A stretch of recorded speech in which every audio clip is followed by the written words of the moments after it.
i dag, og jeg har faktisk fri hele weekenden. Så det synes så rart, det har jeg virkelig aldrig. Men jeg har så også været syg hele ugen, altså virkelig fra mandag til fredag.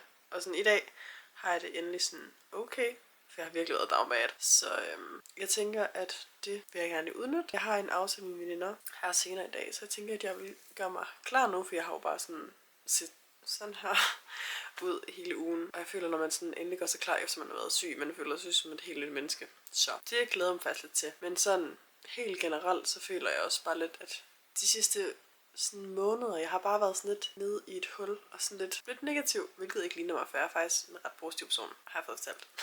Jeg tænker, at det her bliver en vlog af en sammensmeltning af lidt forskellige dage, hvor jeg virkelig logger ind med good vibes og prøver at skabe nogle nye rutiner og gode vaner for året. For det vil jeg så gerne. En kæmpe ting for mig i forhold til mit humør og hvordan jeg sådan ser på tingene i hverdagen, det er virkelig at sådan romantisere de små ting. Så jeg plejer at sådan lige treat mig selv med en ischai eller en sodavand eller noget, men det havde vi så ikke lige i dag. Så jeg kiggede på vejret udenfor, der er jo totalt hvidt, og så har jeg simpelthen lavet mig en varm kage med skumfiduser. Meget hyggeligt. Og så har jeg lige skåret et æble ud, og så tænker jeg, at jeg vil gøre mig klar nu. Så jeg glæder mig så meget. Jeg glæder mig så meget til at føle mig som et menneske igen.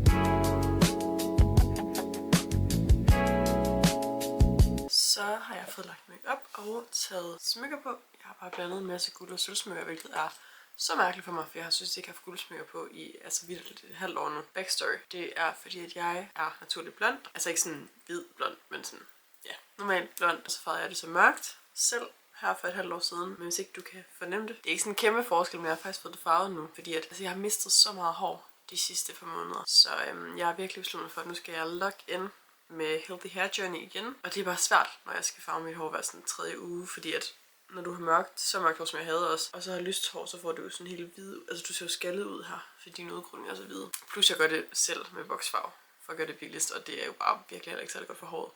Så jeg er i hvert fald lige ved at prøve at få det lyst igen. Det er selvfølgelig ikke lige muligt efter en gangs farvning, så det er jo ikke lyst nu, det er jeg så klar over, jeg er ikke farvelig. Men det er i hvert fald lysere, og jeg brugte kun sølvsmykker, mens jeg havde mørkt hår, men plejede at bruge guldsmykker. Så nu føler jeg mit hår i sådan en mellemstadie.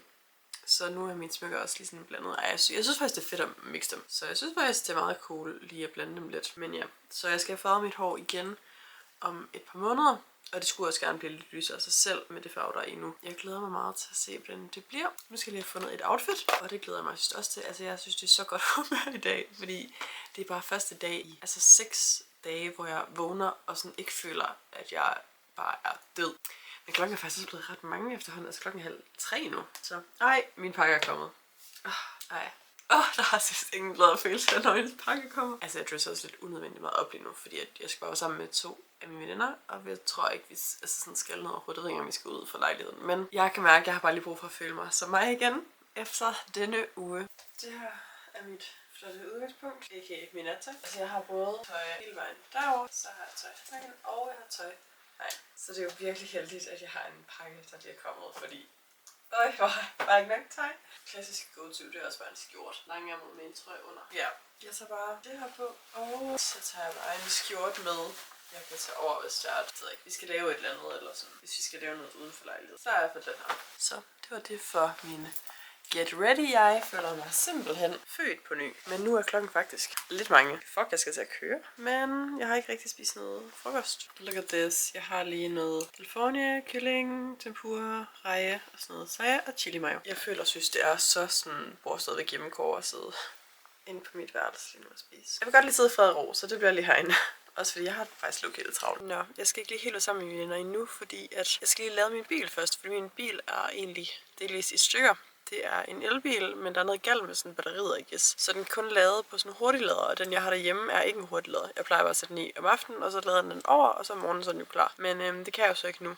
Og den er synes helt nede i, der hvor den er sådan, hallo, lyserød-agtigt, det har jeg ikke lige brugt før. Så det er ret vigtigt at jeg får lavet, så det skal jeg lige inden, at jeg skal ind til dem, ellers kan jeg sjovt nok ikke lige komme derind. Så ja, fordi jeg bor ude på landet, og det er inde i Aalborg, vi skal sammen, for der er Anne, hun bor. Det gode ved det er så, at så har jeg sådan en team her, jeg lige skal kill. Og så tænker jeg, at det er perfekt mulighed lige at udnytte til at få læst. Jeg elsker virkelig at læse. Altså sådan virkelig meget. Det har jeg virkelig altid gjort. Men jeg er bare kommet sådan fra det igen, når jeg er blevet ældre.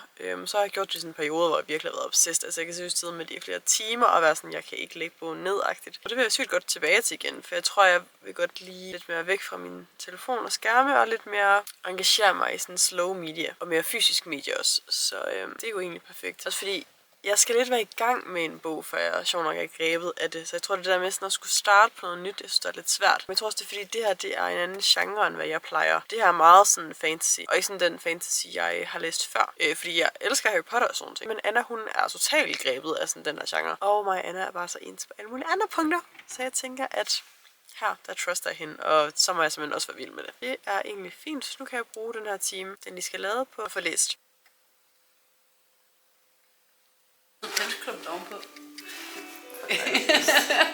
Sådan en kæmpe nuller, mand. Så vi har lidt grim frisør i dag. Han har lige hårdt af. Det ligner Anders bamse. Nej. Den her. Buller. Ej, ikke bring buller into this. Jeg håber, at don't talk about. Ja, men jeg ved godt, at den her der vil være. Det må vi ikke snakke om. Du må ikke engang røre. Fuck, der er meget maske. Og der er virkelig få kartofler på. Jeg synes 4. Nå, jeg er kommet hjem fra Anna og Lue. Det var synes så hyggeligt. Vi drak bare lidt chai, te og kaffe og snakkede, og så fik vi lidt pizza, og så malede vi med vandfarver. Det er synes så hyggeligt og så sådan terapeutisk, føler jeg. Jeg tror også, det er fordi, jeg logger virkelig ind, og så har jeg bare ingen sådan anelse om tiden. Vi sad der også i pænligt mange timer. Altså sådan, jeg malede den her. Jeg føler også, den blev ret cute. Men jeg har faktisk slet ikke lyst til at fortælle, hvor mange timer jeg har brugt på den. Så, men mange i hvert fald. Men det var i hvert fald så hyggeligt. Det var også mega længe siden, jeg har set Lue. Så, men klokken er også 2 nu. What the fuck? Og sådan, Anna er typen, der går i seng klokken 10 senest. Så jeg tror, hun havde det lidt hårdt til sidst. Men jeg var ikke færdig med min tegning. Så. Men jeg tænker, at jeg går i seng nu, selvfølgelig. I morgen bliver også en virkelig god dag. Så den tænker jeg også, at jeg vlogger. Men ja, jeg smutter i seng nu, og så ses vi i morgen tidlig. Godmorgen. Det er søndag i dag, og i dag bliver faktisk en rigtig god dag, tror jeg. Fordi Anna og jeg har tilmeldt os et event senere i dag, fordi jeg føler, slet ikke, jeg bevæger mig længere. Og det er jeg sådan lidt ked af. Plus, jeg har besluttet mig for, at 2027, det er ikke det år, vi er. 2026, det bliver året, hvor jeg bliver sådan enormt god til yoga. Det gad vel godt. Sådan rigtigt. Vi har tilmeldt os et event, hvor vi først skal til en Teams sådan hot pilates yoga. Jeg ved ikke helt, om det er mere sådan træning eller mere sådan yoga. Men whatever, begge dele er fint for mig jo. Og så foregår det så i sådan noget 35 graders varme. Egentlig er jeg ikke særlig god til varme, sådan, for jeg har meget lavt blodtryk, så jeg kan egentlig godt lide sådan dags om. Men jeg har lige lavet mig sådan en frugtskål og drikker sådan en Noho elektrolytdrik. Sådan lige til at fuel op inden. Men ja, så er der så en times træning, og så efter det, så får vi også noget proteinbar, noget proteinshake. Og så skal vi så over til en café, der ligger i Aalborg, og have en bolle med ost. Og der skal vi så også lave vision boards for 2026. Og det synes jeg, der er så fedt. Det gjorde Anna og jeg også sidste år sammen. Jeg tror, at det der med at have sådan ting visuelt for mig hjælper sygt meget. Så jeg gad godt op på min væg over min seng her. Der har jeg ingenting. Så der gad jeg faktisk vildt godt have et vision board for 2026. Fordi så er det ligesom, hvis jeg bare laver det flat, så er det noget, jeg kan kigge på hver eneste dag. Hvilket jeg føler hjælper mig så meget. For jeg tror, at nogle gange, altså jeg er også lidt glemsom, men sådan, jeg kan nemt glemme ting, jeg godt vil. Jeg tror, det hjælper meget for mig at have det visuelt. Ja, så efter det, så har jeg lige sådan noget 2 timer eller sådan noget, så skal jeg ind og have lavet negle. Fordi de her, de er lidt udgået efterhånden. Det bliver virkelig sådan en self-care day. Det har jeg virkelig godt af, det dejligt, synes jeg. Jeg vil lige gøre mig klar. Så har jeg lidt gjort mig klar. Jeg vil bare lige vise mit outfit. Jeg har sådan et sæt på fra Marine. Beige med sådan shorts og en top. Den er sådan lang. Og så har jeg bare sådan et cropped wrap top på fra H&M, tror jeg. Og så bare nogle små smykker, så det ikke er i vejen. Så ja, det er det. Nu skal jeg bare lige pakke en taske med håndklæde og noget vand. Og så skal jeg lige have fundet noget skiftetøj, jeg ligger til at gå over. Nok bare nogle jeans og en strik. Og så tror jeg, at jeg kører mod Aalborg. Jeg føler også, at det var man sidst.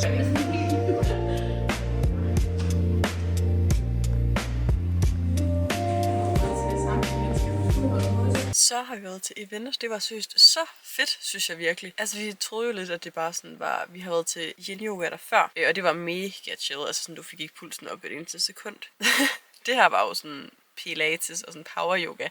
Det var så varmt, for det var jo 35 grader. Så sådan, altså jeg var godt nok lidt bange for, at jeg ville dages om på et par tidspunkter, men sådan instruktøren, hun er så behagelig og virkelig sådan, altså hun træner med, og sådan, jeg kan også godt mærke det, ikke på samme måde som jeg gør.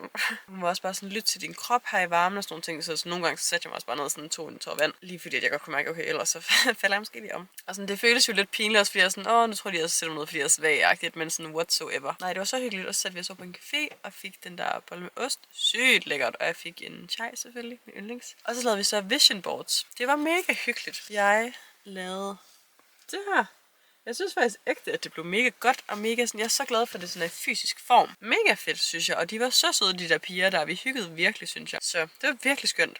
Jeg føler mig totalt sådan, rolig. Jeg har godt nok ondt i mine ben til gengæld. Nu sidder jeg over ved mine negleteknikker. Det glæder mig lige til at få refreshed. Det kan være, at jeg lige skal lave en lille nail transition. Okay, jeg ved ikke, om det var clean. Men i hvert fald, her er de. De er seriøst så cute. De er lidt kortere, end jeg plejer faktisk. Og jeg plejer også at have sådan en firkantet form. Nu er de sådan mere mandelformet. Men jeg tror også, det er fordi, når de er mandelformet, så virker de, jeg tror, de er kortere end, fordi der er jo mindre negl end sådan firkantet. Jeg føler mig virkelig sådan wholesome i dag. For jeg er sådan rigtig, jeg har en lille hestehale og sådan små sådan glimmerøring og korte negle. Jeg har lavet pilates og sådan. Jeg føler mig meget sådan girly. Det kan også noget nogle gange. Det er så hyggeligt, at man lige sådan kan cosplay en anden person nogle dage. Jeg er so happy, at det er altid så hyggeligt med min negledame. Hun er så cutie. Så er jeg kommet helt hjem. Jeg føler virkelig sådan, jeg er bare i så godt humør i dag. Jeg føler, det har været så god en dag. Og sådan, jeg har også bare haft sådan gode snakke også nu med min negledame. Bare sådan om self-growth og sådan, det gør mig så glad. Jeg kan også lige se neglene. I kan lige se neglene ordentligt her også. De synes blevet så cute. Men så god en dag. Og jeg hørte bare One Direction på vej hjem. Og sådan, life was good, følte jeg lidt. Men nu vil jeg lige lave et haul af mine pakker. Okay, altså jeg har handlet for både vintage og en ordentlig en fra Sellpy. Men det er egentlig fordi, at jeg skal på 2 skiferier i år. Den første er her om lidt under 2 uger. Jeg skal til Val Thorens, så jeg vil godt have lidt flere sådan sweatshirts og sådan nogle ting. Jeg kan lige starte med min vinterpakke. Det er egentlig fordi, jeg sådan har let efter den perfekte sorte fleece. Der bare sådan har det, lige det fedt, jeg sådan har for mig i hovedet. Sådan godt baggy og sådan. Jeg tror, det er svært at finde.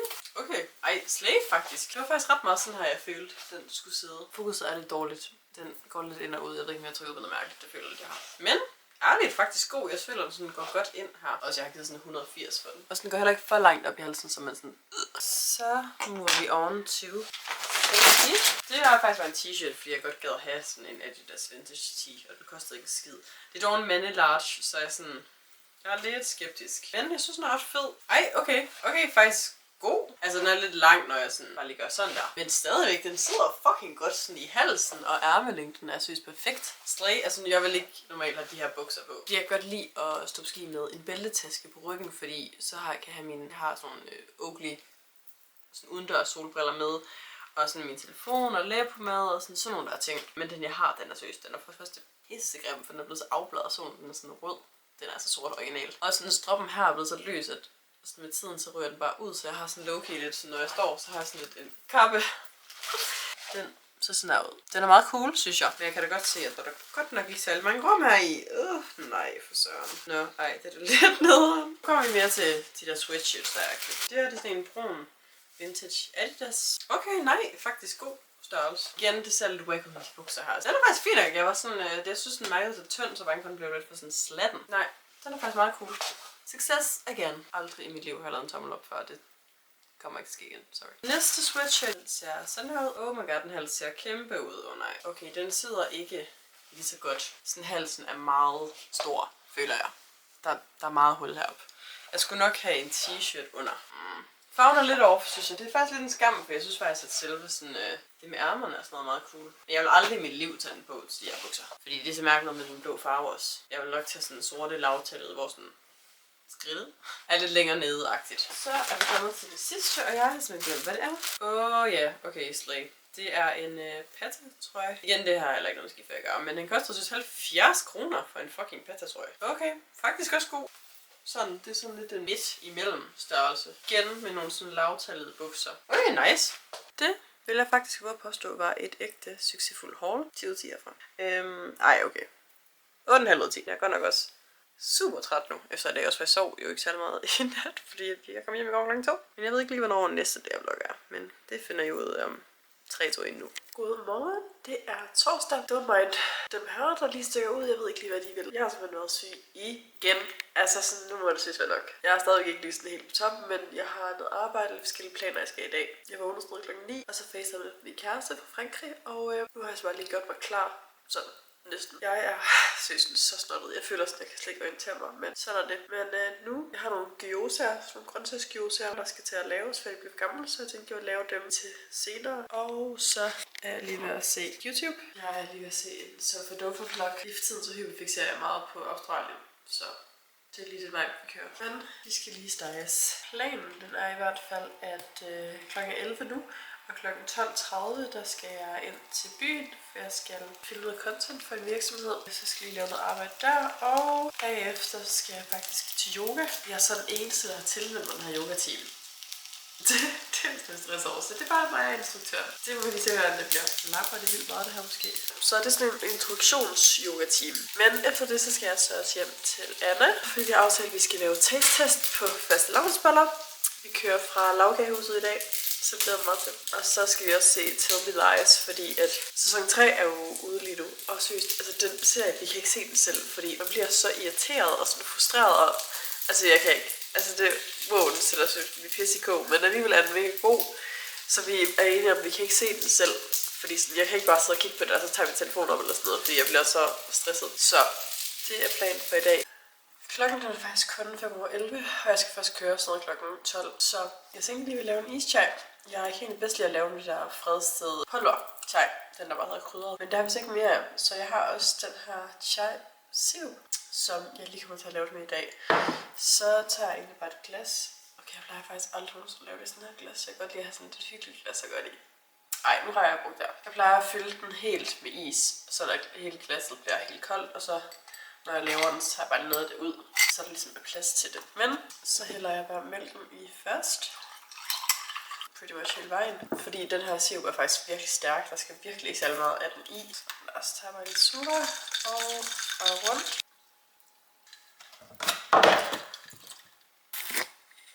Så. Websays. Nu tænker jeg, at jeg vil sætte mig og drikke den, og så skrive lidt i min dagbog.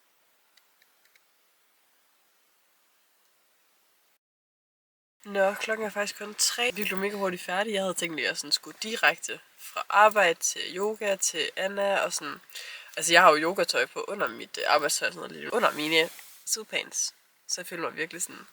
Det er jo så ikke tilfældet, for jeg skal først yoga om 2,5 timer. Så jeg har kørt ud for at lade bilen nu. Jeg er lidt ønsket at tage min bog med, men det er ikke. Så jeg tror lige, at jeg bare vil sidde her i den kolde bil og spise min frokost. Der var seriøst ulideligt koldt ude i bilen, så jeg er flygtet ind i H&M.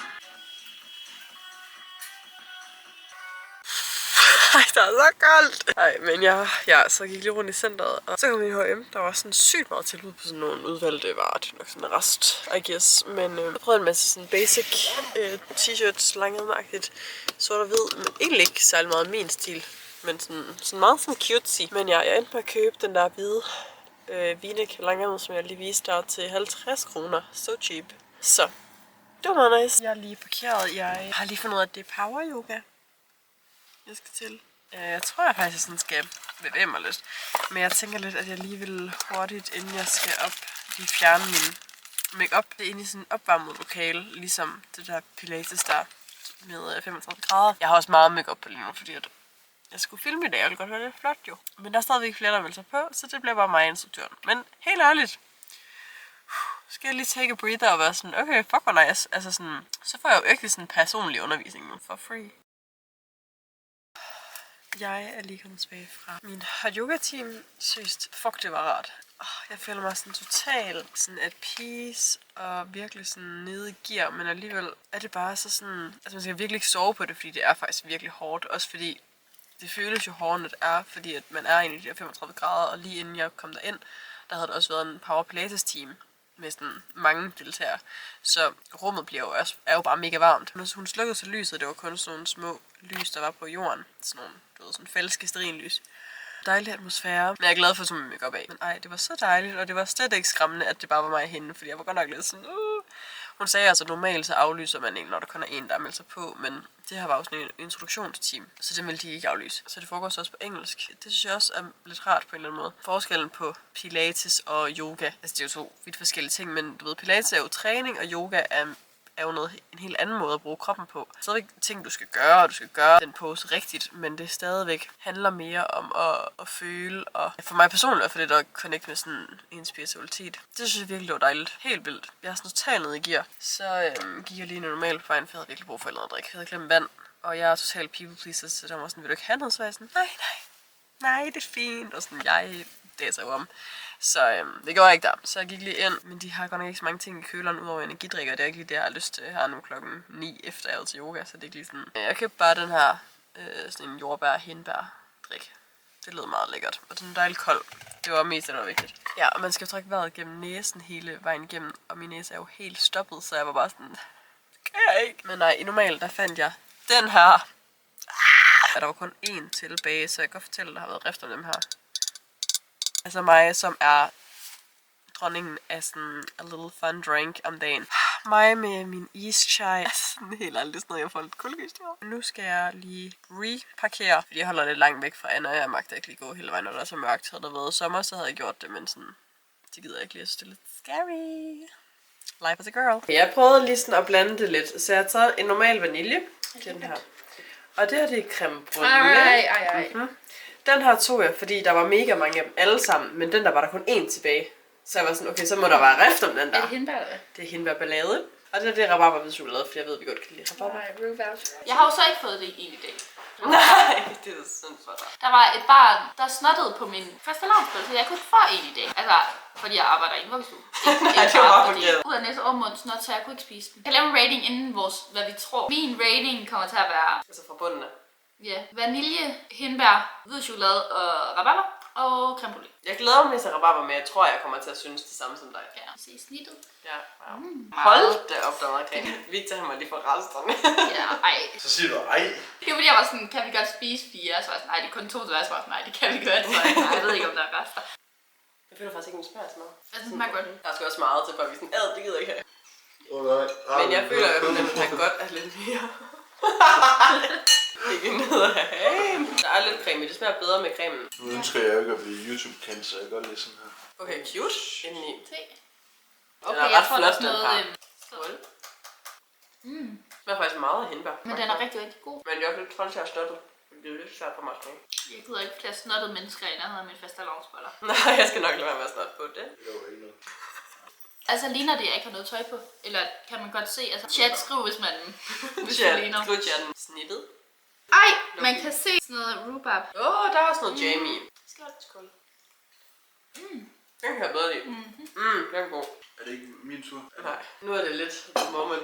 All been waiting for. Ej, jeg er bange for, at jeg er virkelig bange for, at jeg har hypet den op. Men prøv at se alt det der snask ovenpå, det ser jo sygt lækkert ud. Den er så fløde. Den er sådan lidt mere hård, ja. Cheers! Den smager ikke så meget. Ej, den smager jo lidt af vanilje. Det er lidt der. Ej, altså jeg synes, at en creme brûlée er meget sådan, jeg ved godt, det er meget vaniljesmag, men den er alligevel meget sådan markant i smagen. Den her smager bare sådan af den der flødevanilje. Okay, jeg føler lidt, at min rating er meget, meget anderledes, end jeg havde troet på starten. Okay, hvad er din rating? Bunden, hindbærblad. Så creme brûlée, så vanilje, og så rabarber chokolade. Okay. Er du lidt fornærmet over min rating? Ja. Nej, jeg er over. Okay. Ej, den er vanilje, creme brûlée, hindbær og rabarber. Okay, vent lidt. Ja. Ej, den der rhubarb var så lækker. Ja, den er virkelig god. Jeg glæder mig til at snakke min platte til Tell Me Lies. Så lækkert. Jeg har spillet fastelavnsboller på min computer. Klipfarmer. Apropos klipfarmer, jeg har faktisk ikke fortalt, at Victor er min fætter og de K. Nej, det bedste veninde tog min fætter. Min fætter flytter ind med min bedste. Min fætter tog min bedste veninde foran mig. Har vi en lektor også? Jo. Chat, skriv, hvis I ser Tell Me Lies. Og skriv, hvad vi holder med. Ej, sorry, der er og der er kun et svar, og det er Wrigley. Og I må ikke spoil. Nej. Ja. Så vi takker af. Og han er en drug dealer. Nej. Nej, God. Wrigley for president. Ja, det er fucked up. Ja. Ej. Utrosvin. Break up. Break up. Ew. Ej, bro. Han er så sølle ynkelig. Ej, jeg så meget. Nå, det er dagen efter. Mit kamera løb til stofstrøm vitterligt lige da vi skulle til at se til Rise. Så jeg fik ikke lige lavet en slutning der, men jeg tænker egentlig bare, at jeg vil afslutte hele videoen her. Det var egentlig bare 3 dage i mit liv, hvor jeg vitterligt ikke har lavet andet end at være sammen med Anna. Men det er jo også sådan, jeg helst har det. Så jeg vil bare sige tak, fordi du så med. Jeg håber, du synes, det var hyggeligt. Og så ses vi næste gang.